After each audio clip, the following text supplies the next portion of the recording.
ક્યારે વિચાર્યું છે કે જીવનની શરૂઆત કેવી રીતે થાય છે? વેલ, એનો એક બહુ જ મોટો જવાબ એક અદ્ભુત બાયોલોજિકલ સફરમાં જ છુપાયેલો છે, અને એ છે નર પ્રજનન તંત્રની સફર. જુઓ, આ કોઈ સાધારણ સિસ્ટમ નથી હો. આ તો એકદમ ચોકસાઈથી ચાલતી ફેક્ટરી અને એક જબરદસ્ત ટ્રાન્સપોર્ટ નેટવર્ક જેવું છે. તો ચાલો આપણે આ આખી અંદરની દુનિયાને નજીકથી જોઈએ. આપણું આખું વિશ્લેષણ માનવ પ્રજનન પરના આ પ્રકરણ પર આધારિત છે. આપણે એના જે મુખ્ય કોન્સેપ્ટ છે ને એને જ એક પછી એક બહુ જ સરળ રીતે સમજવાના છીએ. ઓકે, તો આપણી સફર કંઈક આવી રહેશે. પહેલાં આપણે એક ઓવરઓલ પિક્ચર જોઈશું, પછી પ્રોડક્શન ફેક્ટરીમાં જઈશું, શુક્રકોષના આખા રસ્તાને ટ્રેક કરીશું, એની સપોર્ટ ટીમને મળીશું અને છેલ્લે ફાઇનલ ડિલિવરી સિસ્ટમ કેવી રીતે કામ કરે છે એ સમજીશું. તો ચાલો શરૂઆત કરીએ એકંદર ચિત્રથી.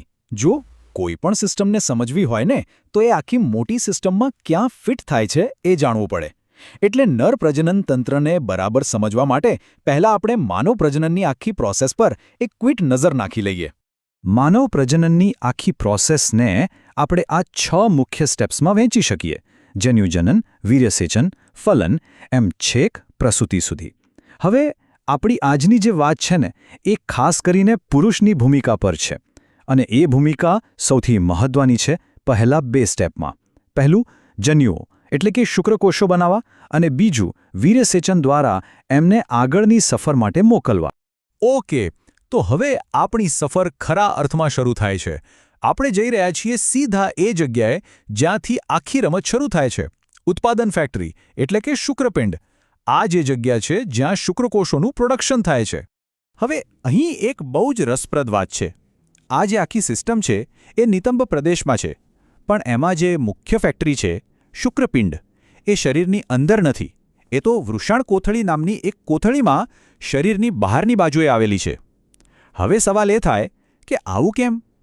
કુદરતની આ ખાસ ડિઝાઇન પાછળ એક બહુ જ મોટું કારણ છે, અને એ કારણ છે તાપમાન. જી હા, ટેમ્પરેચર. શુક્રકોષોના પ્રોડક્શન માટે શરીરનું જે નોર્મલ તાપમાન હોય ને એના કરતાં લગભગ 2 થી 2.5 ડિગ્રી સેલ્સિયસ ઓછું તાપમાન જોઈએ. અને વૃષણકોથળી બરાબર જ કામ કરે છે, એક કુલિંગ સિસ્ટમ પૂરું પાડવાનું. એના વગર તો આ ફેક્ટરી ચાલી જ ના શકે. ખરેખર એકદમ પરફેક્ટ બાયોલોજિકલ એન્જિનિયરિંગ છે આ. ચાલો હવે આપણે ફેક્ટરીની અંદર એક નજર કરીએ. દરેક શુક્રપિંડની અંદર લગભગ 250 જેટલા નાના નાના કમ્પાર્ટમેન્ટ્સ હોય છે. આને કહેવાય શુક્રપિંડીય ખંડિકાઓ. તમે એને ફેક્ટરીના અલગ અલગ પ્રોડક્શન યુનિટ્સ તરીકે વિચારી શકો છો. અને આ દરેક યુનિટની અંદર શું છે? એની અંદર છે ખૂબ જ બારીક અને ગૂંચળામય પાઇપો એટલે કે નળીઓ. એને કહેવાય છે શુક્રોત્પાદક નલિકાઓ. બસ આ જ એ માઇક્રોસ્કોપિક એસેમ્બલી લાઇન છે જ્યાં ખરેખર શુક્રકોષો બને છે. હવે આ એસેમ્બલી લાઇન પર 2 મુખ્ય પ્રકારના કોષો કામ કરે છે. પહેલા છે શુક્રકોષજનક કોષો. આ સમજો કે કાચો માલ છે જેમાંથી આગળ જઈને શુક્રકોષ બનશે. અને બીજા છે સર્ટોલી કોષો. આ તો જાણે કેરટેકર છે. એમનું કામ છે આ બનતા શુક્રકોષોને પોષણ આપવાનું અને એમની સંભાળ રાખવાનું. પણ આખી ફેક્ટરીને ચલાવવા માટે ઓર્ડર કોણ આપે? મતલબ કે મેનેજર કોણ છે? વેલ, એ કામ કરે છે લેડી કોષો. આ કોષો નલિકાઓની બહાર હોય છે અને એક હોર્મોન કંટ્રોલ રૂમની જેમ કામ કરે છે. એ એન્ડ્રોજન્સ એટલે કે પુરુષ હોર્મોન્સ બનાવે છે અને આખી પ્રોડક્શન પ્રોસેસને કંટ્રોલ કરે છે. ઓકે, તો પ્રોડક્શન તો થઈ ગયું, પણ હવે શું? શુક્રકોષો બની ગયા પછી એમની સફરનો બીજો ભાગ શરૂ થાય છે, પરિપક્વતા અને પરિવહન. હવે આપણે એમના આ લાંબા અને ગૂંચવણભર્યા રસ્તાને ટ્રેસ કરીશું. જુઓ, શુક્રપિંડમાંથી બહાર નીકળવા માટે શુક્રકોષો આ આખા સહાયક નળીઓના નેટવર્કમાંથી પસાર થાય છે. આને તમે એક પ્રકારનો એક્ઝિટ હાઈવે સમજી શકો, જે એમને ફેક્ટરીમાંથી બહાર કાઢીને એમના આગલા ડેસ્ટિનેશન તરફ લઈ જાય છે. તો એમનો રસ્તો કંઈક આ પ્રમાણે છે. શુક્રોત્પાદક નલિકાઓમાંથી નીકળીને એ પહેલાં વૃષણજાળમાં ભેગા થાય છે. ત્યાંથી શુક્રવાહિકાઓ દ્વારા અધિવૃષણ નલિકામાં પહોંચે છે અને છેલ્લે શુક્રવાહિની નામની એક લાંબી નળી દ્વારા આગળ વધે છે. અને હા, દરેક સ્ટોપ પર એ થોડા વધુ મેચ્યોર અને સક્રિય બનતા જાય છે. હવે આટલી લાંબી મુસાફરી કોઈ એકલું થોડું કરી શકે? શુક્રકોષોને પણ એક જોરદાર સપોર્ટ ક્રૂની જરૂર પડે છે. અને આ કામ કરે છે સહાયક ગ્રંથિઓ. એ એમના માટે જરૂરી બળતણ અને સુરક્ષા કવચ બધું જ પૂરું પાડે છે. આ સપોર્ટ ટીમમાં 3 મુખ્ય મેમ્બર છે: શુક્રાશયની એક જોડી, એક પ્રોસ્ટેટ ગ્રંથિ અને બલ્બોયુરેથ્રલ ગ્રંથિઓની એક જોડી આ ત્રણે મળીને એક ખાસ લિક્વિડ બનાવે છે જે શુક્રકોષો માટે લાઈફ સેવિંગ જેવું કામ કરે છે. આ બધી ગ્રંથિઓ જે પ્રવાહી બનાવે છે એને ભેગું કરીને કહેવાય શુક્રાશય રસ. અને આ તો શુક્રકોષો માટેનો એકદમ પાવર ડ્રિંક છે. કેમ?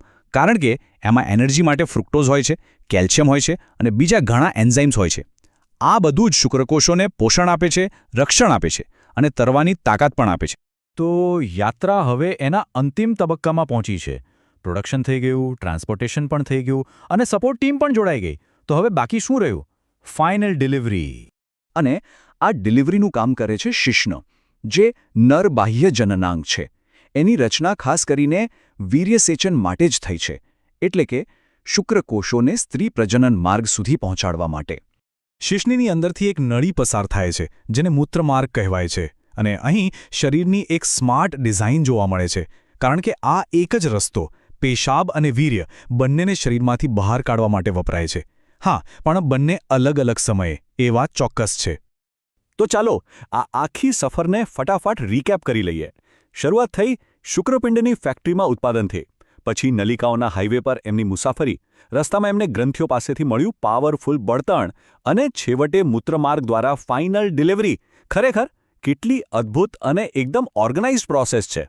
તો આ આખી વાતનો સૌથી મોટો પોઈન્ટ શું છે? એ જ કે નર પ્રજનન તંત્ર એ બીજું કંઈ નહીં પણ કરોડોની સંખ્યામાં ખાસ પ્રકારના કોષો બનાવવા અને એમને સુરક્ષિત રીતે એમના ડેસ્ટિનેશન સુધી પહોંચાડવા માટે બનેલી એક હાઈલી એફિશિયન્ટ અને ઓર્ગેનાઇઝડ એસેમ્બલી લાઇન છે. અને આ એક બહુ જ રસપ્રદ સવાલ ઊભો કરે છે. વિચાર કરો, નરતંત્ર સતત નોન-સ્ટોપ પ્રોડક્શન માટે બન્યું છે, જ્યારે માદા પ્રજનન તંત્ર એક માસિક ચક્રમાં કામ કરે છે. તો આ બંને સિસ્ટમ આટલી અલગ કેમ છે? અને આટલી અલગ હોવા છતાં જીવનના સર્જન માટે આ બંનેની અલગ અલગ સ્ટ્રેટેજી એકસાથે મળીને કેવી રીતે કામ કરે છે? ખરેખર આ વિચારવા જેવો મુદ્દો છે.